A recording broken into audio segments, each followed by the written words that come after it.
Hello, my name is Matthew Floyd, and I'm going to be explaining to you some very important things about macroeconomics that I have learned in the past. Let's start off with the first thing. What is macroeconomics? Well, let me tell you. Macroeconomics is a part of economics concerned with a large scale or general economic factors, such as investment rates and national productivity. Macroeconomics studies the economy wide phenomena such as inflation, price levels, supply and demand, gross domestic product, that's GDP, changes in unemployment, national income, and some other economic factors. And here next to the information, I have a chart that explains it. It starts with gross domestic product, which is GDP, then GNP, which is gross national product. Then you have supply and demand, consumption, investment, government spending, and net exports. Now, supply and demand. Now, supply and demand has a very big part when it comes to macroeconomics or economics in general. Supply and demand is the amount of a product there is, and then the actual demand for that product. The price on the product depends on the demand. So, let's say, for an example, if there's not a lot of demand for a certain product, it'll be a lot cheaper. But if there's a lot of demand for a certain product and there's not enough of it, that company can make a lot more money. And that also goes into scarcity. And we're going to talk about that later in the slideshow. Cost and benefits. This is what most businesses do to use and analyze their decision making. Cost and benefit is the cost of a product that a consumer buys and how much they will benefit off of it because of the price. And right next to the information, I have a chart. It says benefit equals net benefits.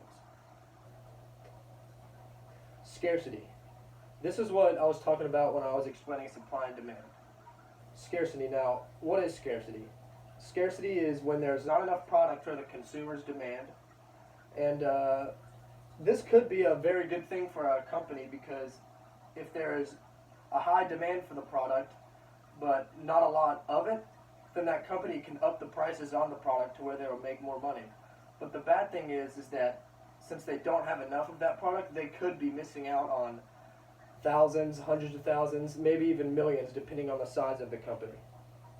So it could kind of be either a good or a bad thing. It just kind of depends.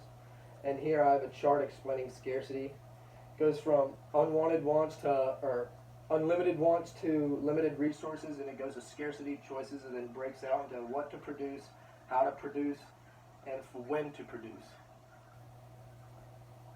Incentives. Incentives is basically your needs, wants, and desires. Like whether you want a certain book bag or whether you want a certain pillow or a car, etc., or TV. Things like that. It's everything. It's your decision making. It's basically what it also provides you motivation to pursue your preferences. Going back to what I just said, whether you want a Mustang as a car or a Camaro as a car. It just all depends on, what you like as a person. And here in the picture I have here, it says how people make decisions. And the first definition is incentives. And then I'll read that right now. It says something that includes a person to an act.